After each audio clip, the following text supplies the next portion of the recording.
Jika Indonesia rebut posisi 2 di klasemen grup A, maka kemungkinan besar Indonesia jumpa juara grup B, Vietnam. Tapi menurut saya jangan pilih-pilih lawan lah. Indonesia sekarang ada di pole position untuk jadi juara. Seperti apa? Cek terus videonya di sini.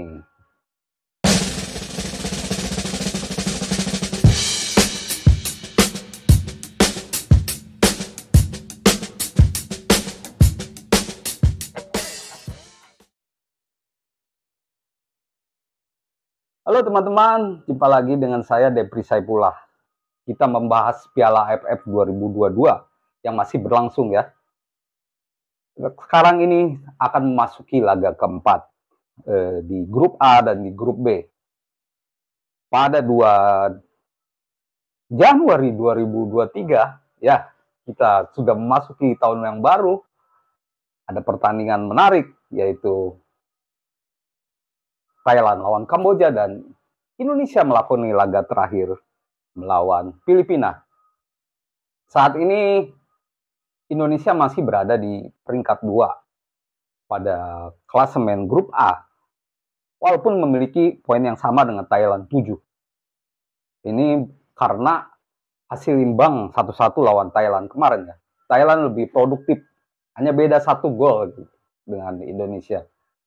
Jadi di laga terakhir nanti segala kemungkinan bisa terjadi. Bisa Indonesia berada di puncak klasemen atau Thailand yang ada di puncak klasemen. Karena poin sama, saya pikir untuk menghindari posisi 2 Indonesia harus menang besar lawan Filipina ya. Karena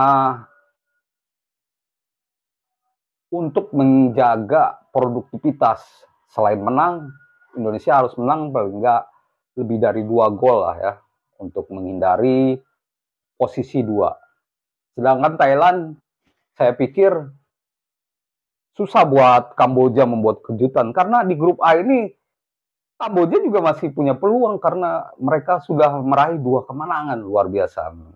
Kamboja ini ya. Di manajeri Keisuke Honda, legenda Jepang. Kamboja mengalami perkembangan luar biasa. Tapi peluang Kamboja cukup tipis. Mereka harus menang lawan Thailand dan ya saya pikir cukup susah. Kamboja akan main di Thailand, di markas mereka di Thailand, dan peluang mereka cukup kecil. Tapi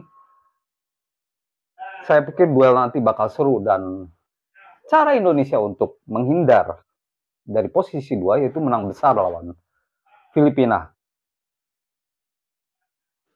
Kalau Indonesia bisa meraih peringkat pertama di grup A, Indonesia mungkin terhindar dari Vietnam. Bisa melawan Singapura atau melawan Malaysia yang juga masih bersaing di grup B ya, memperebutkan posisi 1 dan 2.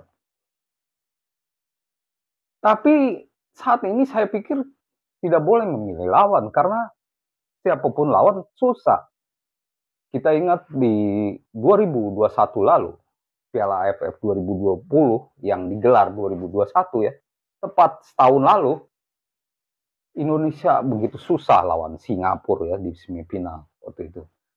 Indonesia menghindar lawan Thailand saat itu karena waktu itu tidak satu grup dengan Thailand. Sekarang menghindar lawan Vietnam. Saya pikir tidak perlu. Kenapa? Karena Indonesia ada di performa terbaiknya. Kita lihat pertandingan lawan Thailand. Indonesia begitu tenang, punya pertahanan rapi. Thailand kesulitan untuk membobol gawang Indonesia. Bahkan Indonesia dulu yang bisa membobol gawang Thailand. Kalau saja lebih beruntung, Indonesia bisa menang lawan Thailand. Bahkan mereka main 10 pemain tetap tenang. Tapi Indonesia tidak beruntung. Saya melihat bahwa di pertandingan lawan Thailand harusnya menang 3-1. Asnawi harusnya mencetak gol. Dan yang paling menyesalkan tentu Witan Sulaiman. harusnya bisa menambah gol. Tinggal di depan gawang kosong saja tidak tenang gitu. Ya ini jadi PR bagi Sintayong sebelum melawan Filipina. Indonesia butuh finisher atau pencetak gol yang tajam. Dan saya melihat memang Ilyas Pasojevic sudah berumur dan pergerakannya lambat. Tapi saya melihat saat lawan Filipina, Paso harus dicoba untuk menjadi starter. Karena Indonesia butuh pencetak gol, seorang goal getter. Sayang sekali Dimas Derajat cedera ya, karena Dimas Derajat pemain yang bagus. Striker Persikabo ini kalau tidak cedera bisa menambah kekuatan Indonesia. Tapi Spaso juga bagus. Dia top skor di Liga 1. Maka itu dia harusnya bisa membuktikan, membantu Indonesia cetak banyak gol lawan Filipina. Dan saya yakin pemain-pemain lain akan memperbaiki kesalahan mereka. Yang dibutuhkan Indonesia yaitu finishing yang baik karena permainan sudah bagus, pertahanan bagus, transisi bagus gitu, dan serangan balik juga bagus, dan winger kita sangat bagus, Asnawi dan Asnawi dan juga Pratama Arhan menjadi dua pengumpan yang baik untuk timnas Indonesia. Yang dibutuhkan hanya penyelesaian akhir, dan saya pikir Indonesia bisa jadi juara grup. Peluang untuk jadi juara grup masih ada. Kalaupun tidak, Indonesia tidak boleh takut lawan Thailand, lawan Vietnam. Vietnam mayoritas masih dihuni pemain-pemain lama. Ada Nguyen Tan Hai, Nguyen Tan An, Nguyen Van Dijk, pemain-pemain lama. Indonesia lebih baik karena berdasarkan rata-rata umur Indonesia dihuni pemain muda. Rata-rata umur pemain Indonesia yaitu 24,8. Lebih baik dari Vietnam yang 26 tahun atau Thailand yang 28 tahun. Thailand saja masih menggunakan penyerang tua seperti Tira Sedangda. Kalau Spaso kan karena emergensi gitu ya. Tapi kalau sejujurnya kalau Dimas Derajat ada, Indonesia nyaris dihuni pemain muda. Walaupun pemain-pemain senior masih dibutuhkan ya, Fahrudin Arianto seperti itu masih dibutuhkan oleh tim. Tapi semangat pemain muda sangat bagus. Yakob Sayuri dan ada Hansamu, ada juga Sarian Abimanyu. Mungkin lebih bisa dicoba ya saat lawan Filipina.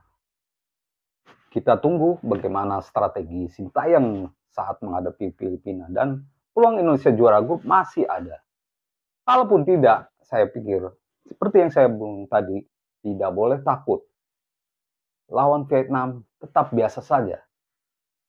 Dan tembus final tentu bukan target utama ya. Karena target utama adalah juara. Kalau tembus final udah biasa. Indonesia udah 6 kali final dan gagal juara. Memang mudah-mudahan 2022 menjadi tahun Indonesia untuk meraih prestasi yang sudah lama dinanti.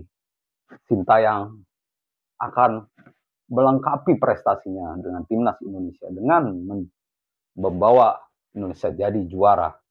Jadi semifinal nanti Indonesia bisa lawan mana saja, bisa Malaysia, bisa Vietnam, bisa juga Singapura ya, tergantung pertandingan terakhir.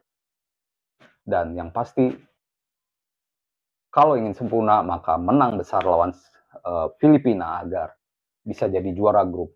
Walaupun itu bukan berarti untuk menghindar tim besar lawan lain, karena Indonesia harus berani karena sedang bagus-bagusnya. Demikian teman-teman ulasan saya soal timnas Indonesia, dan tentu beri komentar, jangan lupa ya.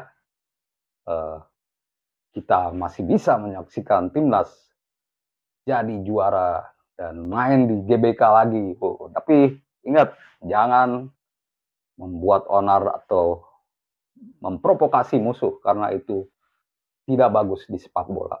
Oke, terima kasih dan salam olahraga.